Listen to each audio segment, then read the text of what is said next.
MWPISD, Police Department Chief of Police. How long have you lived in Orona? I've lived here 26 years. What brought you to become campus police? I enjoy working with students. I've had a lot of good rapport with the students when I worked for the city of Monahans back in starting in '96 to 2012. I would integrate with Mr. King, who had passed off. Had a lot of help with him. I came to schools and the kids, I just enjoyed talking to them, and they had confidence in me to do what I had to do, whether it's at school or outside of school. I just love working with the kids. How do you encourage and instill values in the team or individuals you lead or work with? You're talking about my officers in charge? I always tell them that the ones that we have now, the security guys, I always tell them that respect the kid.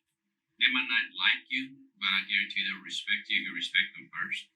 That's what we need to do every day with our kids. We need to respect them no matter what grade level they are or what economic status they have. You know, it's just respect. It's all about respect. You have to respect the student no matter what. Do you have any family within the school district? I have three little kids that we have that we took in as foster care, and they're in school right now. All three of them, first, second, and fourth graders. And we have a little one that doesn't go to school, and my grandchildren all graduated. Do you interact with local law enforcement? If so, in what ways do you all interact with each other? We do have interaction with each other. Most of the time it's when they're at our schools, when they come in and make their walks. Outside, we do talk to each other. We, in case there's a case that I need to follow up with from outside their agency, if something happened to a student during the weekend, they contact me, and we make sure when we come back to school the next day that we keep an eye on that kid. Depends what the situation was. I mean, we do have interaction with each other. Nobody's above the other one, so we all work together. We have to. What training and qualifications are required for campus police officers and campus security? As far as for us, we have to have our school-based law enforcement training.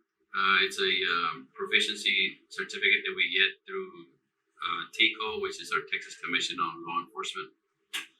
We do yearly training. We have to keep up my license or our licenses. We have to have our 2-year training before it goes up. Like I go to a 40-hour class, and it takes care of all my training. Officer Luna has to have his individually done before 2 years are up. Now, security guards, they have their own type of training. It's all a total different story than ours. But they are licensed through DPS. What are the differences between campus security and campus police? Basically, the difference is not really much of a difference because we all work for the safety of our kids at every school, security. Make sure that nothing's going on inside the hallways. That's what we all do, whether we're campus or secure or police officers.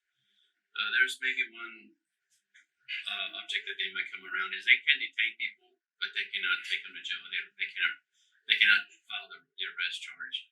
I mean, they do that like they work counselors like that. It's a different story. But at school, they just take care of detaining the individual if there was an intruder or something like that.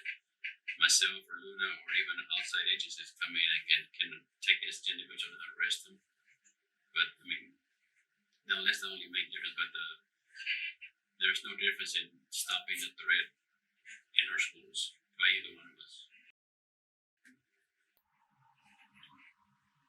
What role do students play in reporting security concerns, and how is this information handled and acted upon within the school?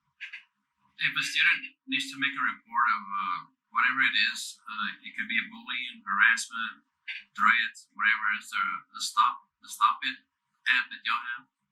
That's one way to send it off. Or if you have our numbers on your badges, you have mine's and Luna's on there, or you might even have security guys, you can text them. Um, 9 times out of 10, we get all this information because of Snap and Instagram that is out there that there's communication wise, but I don't have it personally or on my phone as an officer.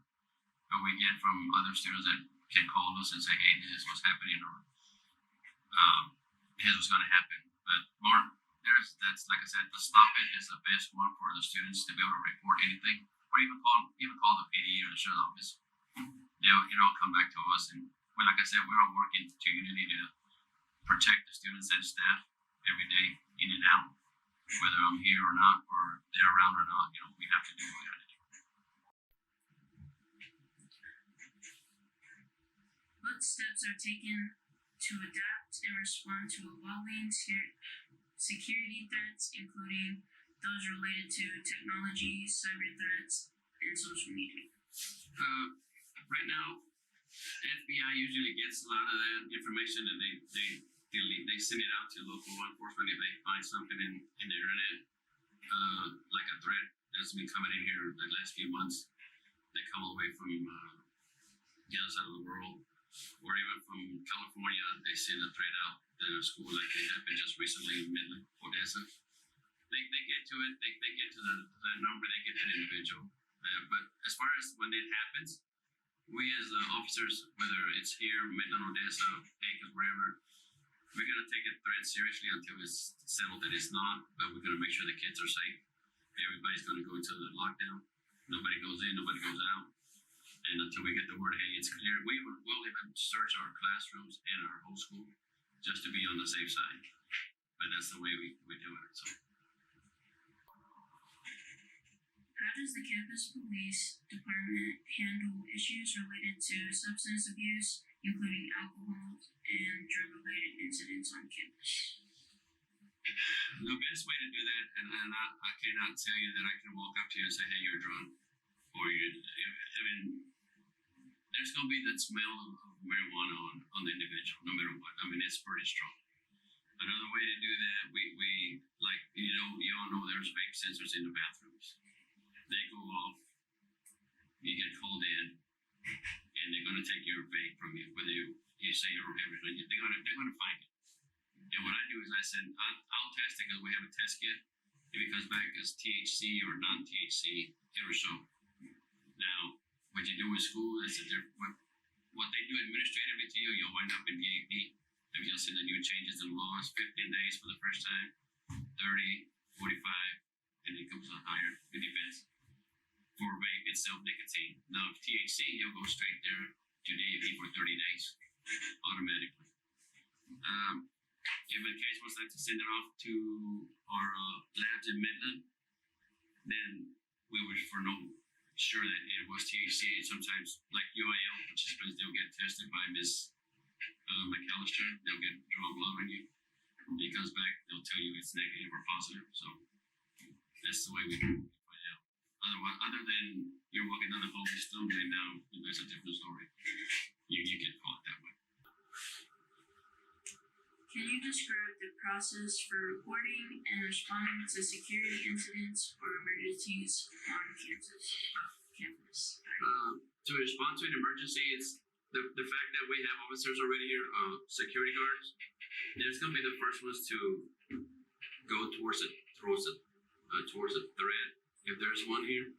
By that time, there's already more officers coming, and there's some that be going to other schools just to prevent anything happening in other schools. But if there's a call like here, then of course I'm coming here, Luda's coming here, he's already here, and the other one's going to stay at their places of work. And then you have certain officers at PD, Texas Rangers, U.S. Marshals.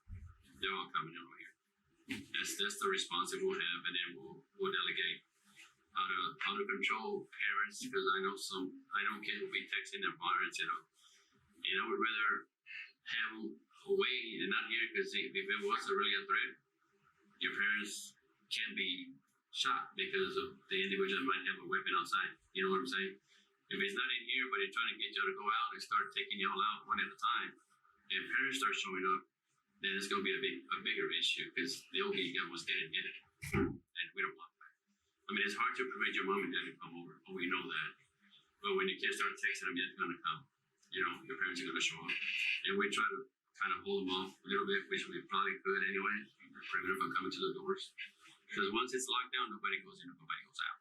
Only household law enforcement, I have a badge to come in and out, so do the PD officers, they have a badge to come in and out. So that's the way we try to hopefully get what happens. So